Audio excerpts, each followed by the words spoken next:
টাকা ধরে রাখার খুবই কার্যকরী গোপনীয় টিপস। অল্প টাকাতেও সংসারটা সুন্দরভাবে চালানো যায় যদি থাকে গৃহিণীর বুদ্ধি। কারোর অবহেলা মানেই জীবন শেষ নয়।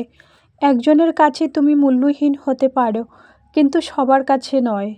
এপিজে আব্দুল কালাম বলেছেন, যে আমাকে ঘৃণা করে তাকে ঘৃণা করার সময় আমার কাছে নেই, কারণ যারা আমাকে ভালোবাসে আমি তাদের নিয়ে ব্যস্ত থাকি। নতুন দিনে নতুন আর একটি ভ্লগ ভিডিও নিয়ে হাজির আমি আপনাদের মাঝে শাবানা। ছোট্ট একটা গ্রাম কোচবিহার জেলা থেকে বলছি, দিনহাটা থেকে বলছি। তো welcome back to my channel. আসসালামু আলাইকুম। তোমরা সবাই কেমন আছো? আমি আশা করি তোমরা সকলেই ভালো আছো। আলহামদুলিল্লাহ আমিও ভালো আছি, আর আমার পরিবার পরিজনদের নিয়ে আলহামদুলিল্লাহ আমি ভালোই আছি। আর আমার প্রাণপ্রিয় কলিজা আপু ভাইয়েরা তোমরা সবাই কেমন আছো? আমি আশা করি তোমরা সকলেই ভালো আছো। তো বরাবরের মতো না, আজকেও ব্লগটা আমি একেবারে শুরু করে দিলাম। আজকে একেবারে ব্লগটা শুরু করে দিলাম আমি 4টার থেকে, বিকাল 4টার থেকে। কারণ আজকে না আমার শরীরটা খুব খারাপ। দুপুরে আজকে আমি সকালে রান্না করি নেই আজকে, কারণ মনের দিকটাও ভালো নেই, মনটাও ভালো নেই, আর শারীরিক অবস্থাও ভালো নেই। সেই জন্য আজকে আমি সকালবেলা রান্না করিনি। ওই বাসি ভাত ছিল, তাই একটু মাছ ছিল, মেয়ে খেয়ে নিয়েছে। আবার শুকটি মাছ একটু আমার পিসি দিয়েছিল, ছোট ছোট মারা মাছের শুকটি মাছ, সেইগুলো একটু ধনেপাতা কাঁচা লঙ্কা দিয়ে মাখা মাখা করেই খেয়ে নিয়েছে। ছেলে গিয়েছিল পিকনিকে, তো মেয়ে আবার দোকানের মাল করতে গিয়েছিল, পান্তা ভাত খেয়ে একটু ভেজে দিয়েছিলাম ভাত, আর আমি খেয়েছি। তো ভাবলাম যে না নিজের জন্য একার জন্য রান্না করব না সারাদিনে, একেবারে বিকাল থেকে রান্নাটা শুরু করব। একজনের জন্য রান্না করতে ইচ্ছেই করে না। তো সেই জন্যই আর কি বিকাল 4টার থেকে শুরু করলাম ব্লগটা। আর জানোই তো পিরিয়ডের ব্যথা মেয়েদের থাকে, পিরিয়ডের ব্যথার যন্ত্রণা কাল থেকে চলছে আর কি, অল্প, আজকে কিন্তু বেশি। টাকা ধরে রাখার খুবই কার্যকরী গোপনীয় টিপস। অল্প টাকাতেও সংসারটা সুন্দরভাবে চালানো যায় যদি থাকে একজন গ্রামের গৃহিণীর বুদ্ধি। তো চলো ব্লগটা দেখতেই থাকো ফার্স্ট থেকে লাস্ট অবধি, আশা করি খুবই ভালোই লাগবে। তো তোমাদের একটা কথা আমি বলছি, সেটা কি জানো, মানে টাকা ধরে রাখার একটা গোপনীয় কার্যকরী টিপস তোমাদের কাছে আমি শেয়ার করতেছি। দেখুন, একটা কথা, ফার্স্ট পজিশনে তোমরা যদি কোথাও, আমি মধ্যবিত্ত পরিবারের গৃহিণীদের কথা, আপুদের কথা বলছি, যারা ধনী তাদের কথা আমি বলছি না। তোমরা দেখুন, ফার্স্টে নিজেকে তৈরি করে নিতে হবে টাকাটা কিভাবে মানে ধরে রাখবো কিভাবে, সেটা আর কি নিজেকে তৈরি করে নিতে হবে। প্রথমে নিজেকেই তৈরি করে নিতে হবে। এই পৃথিবীতে টাকা ছাড়া কারোর কোনো মূল্য নেই। টাকা না থাকলে কেউ দাম দেয় না কারোর, মানে টাকা না থাকলে তোমাকে কেউ সম্মান দেবে না, কেউ ভালোবাসবে না, কেউ কাছে টেনে নেবে না। টাকা না থাকলে নিজের লোকও পর হয়ে যায়। আর টাকা যদি তোমার কাছে থাকে না, তাহলে পরলোকও এসে তোমাদের একবেলা হলেও খবর নেবে, খোঁজ খবর নেবে, কিরে কেমন আছিস, কী পরিস্থিতিতে আছিস। কিন্তু টাকা না থাকলে চেনা মানুষও তোমাকে না চেনার ভান করে, তোমার পাশ দিয়ে চলে যাবে, তবু তোমার দিকে তাকাবে না। হ্যাঁ, জীবনে কিন্তু প্রত্যেকেরই জীবনে টাকার গুরুত্ব বা অবদান অনেকটা বেশি। তো সেই জন্য আমরা টাকাকে কিভাবে সেভ করব, কিভাবে আর কি জমাবো, সেটাই মন মানসিকতা নিজেকেই তৈরি করে নিতে হবে, তাই না? আরেকটা কথা, যে কোনো মানুষকে কষ্ট দেওয়া আমাদের কারোর অধিকার নেই, তাই না? মানুষকে ভালো কথা বলতে পারবো না, কিন্তু মানুষের মন খারাপের কথা মানুষকে বলে, তার মন খারাপের কথা বলে, মানে তার অধিকার আমাদের কেউ দেয় নেই। ঠিক আছে? এখন মনে করো, দেখুন, তুমি পিঠ পিছে কারো গেলে না গাচ্ছ, কিন্তু ওই মানুষটা গিয়ে যদি বলে তোমার সম্পর্কে এরকম বলল, তাহলে তোমার প্রতি যে একটা বিশ্বাস ছিল এতদিন, সে বিশ্বাসটাই ভেঙে যাবে, তাই না? তো সেই জন্য কথা বলার আগে যে কারোর সাথে হোক না কেন, কাছের লোক আর দূরের লোক, আপন লোক আর পরলোক, যে কারোর সাথে কথা বলো না কেন, মানে সামনেওয়ালা যাতে তোমার কথা শুনে কষ্ট না পায়, সেই দিকে কিন্তু খেয়াল রাখতে হবে আমাদের। কারণ দেখুন, আল্লাহ সব কিছু মাফ করতে পারে, কিন্তু মানুষের মনে আঘাত দেওয়া, কষ্ট দেওয়া, সেই আঘাতটা কিন্তু আল্লাহ কখনো মানে স্বীকার করে না, মাফ করে না। সেই ভুলটা কখনো আল্লাহ মাফ করে না। কারণ তুমি যাকে কষ্ট দিয়েছো, যাকে আঘাত দিয়েছো, দিয়েছো তাকে তুমি তার কাছে মাপ চাও, তাহলে আল্লাহও তোমাকে মাপ দেবে। এটাই বাস্তব আর কি।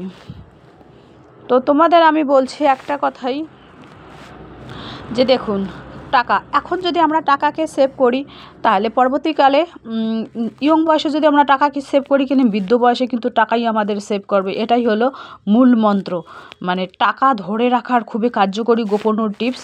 আমি কিন্তু এইভাবে একটা কসকসে নতুন 500 টাকা নোট এখানে ফেলবো, প্লাস্টিকের ভাঁড়ে ফেলবো। আমি কিন্তু বেচে কুচে নিয়েছি একেবারে কড়া 500 টাকার নোট এই প্লাস্টিকের ভাঁড়ে আমি রেখে দেবো, একেবারে টুকুস করে ফেলে দেবো চোখ বন্ধ করে, মানে ভাবা না চিন্তা এভাবে করে। দেখুন এই 500 টাকা যদি আমি বাজারে নিয়ে যেতাম না, তাহলে আমি এক নিমিষে শেষ করে দিয়ে আসতাম, তাই না? তো এই 500 টাকা এখানে সেভ, মানে তুমি নিজেও সেভ। তো আমি এটাই মনে করি। এখন আমি পান সুপারি একটু কমিয়ে দিয়েছি খাওয়া, যেখানে আমার 500 টাকা লাগে পান সুপারি, সেখানে আমি 300 টাকার খাবো, 400 টাকার খাবো, ওখান থেকেও 100 টাকা 200 টাকা আমাকে সেভ করতে হবে। আর যে দামি ক্রিমটা আমি মাখি, সেই ক্রিমটা তো লাগবেই। যেটা লাগবে না অপচয়, সেইটা আমি করব কেন? মনে করো 1000 টাকা যদি লক্ষ্মীর ভাণ্ডার থেকে তুলি, তো বাজারে একটা দোকানে ঢুকলে একটা মশারি পছন্দ হলো, একটা বেডশিট পছন্দ হলো, যাই হোক যে কোনোই পছন্দ হলে একটা টুকুস করে নিয়ে ফেললাম। কিন্তু এখন থেকে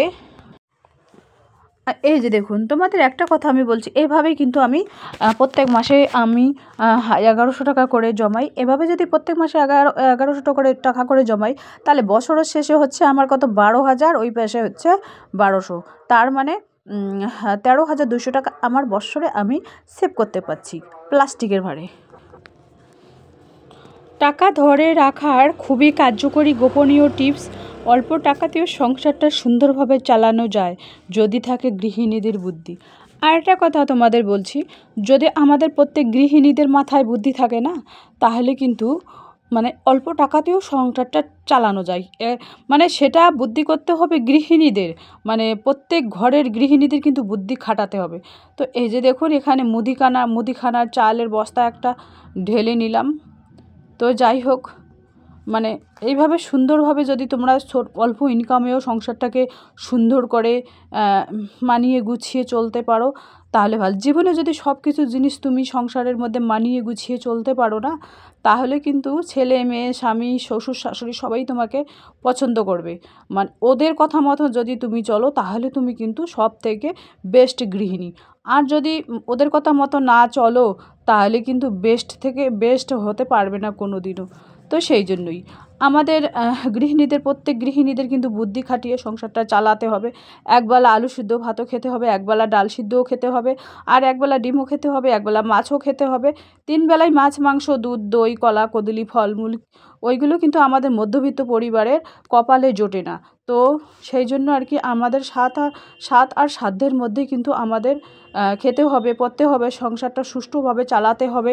এটাই আর কি, মানে পরিস্থিতি যেরকম যখন যেভাবে টানে তখন সেভাবেই চলতে হবে। দেখুন, বৃষ্টি যে পাশে পড়বে ছাতাটা সেভাবেই ধরতে হবে, তাই না? বৃষ্টি যদি পড়ে যে পাশে, অন্য পাশে ছাতাটা ধরো, তাহলে তো তুমি নিজেই ভিজে যাবে। এটাই হচ্ছে মেন কথা। তো এই যে দেখুন, মেয়ে আর কি দোকানের মাল করতে গিয়েছিল, তো আমার জন্য এই ওড়নাটা নিয়ে এসেছে। এটার দাম আর কি পাইকারি দামই হলো 150 টাকা। তো মেয়ে বলছে আর 30 টাকা আমাকে দিও। তা আমি বলি ঠিক আছে, বাড়তি 30 টাকা তোমাকে দিয়ে দেবো, তার মানে 180 টাকা মেয়েকে দিতে হবে। তো এটা একটা ছোট্ট প্রিন্টের ওড়নাটা, কিন্তু আমার হালকা আকাশি গোলাপি এগুলো খুব পছন্দের আর কি আমার। তো আমার পছন্দ মেয়ে ভালোভাবেই জানে, সেই জন্য আর কি। তো ওড়না মানে অল্প কিছু আছে, এটা মেয়ের অর্ডারই আর কি, এটা আমার না। এটা হচ্ছে লেগিস, মানে মেক্সি হাউস কোটের নিচে পরানোর জন্য এটা আর কি। মানে ভিতরটা একেবারে সফট। তো এই যে দেখুন, মানে আমি এইভাবে টুকিটাকি সংসারে কাজকর্মর মধ্যে আর কি প্রত্যেকটা ভিডিওতে কিছু না কিছু শেয়ার করার চেষ্টা করি।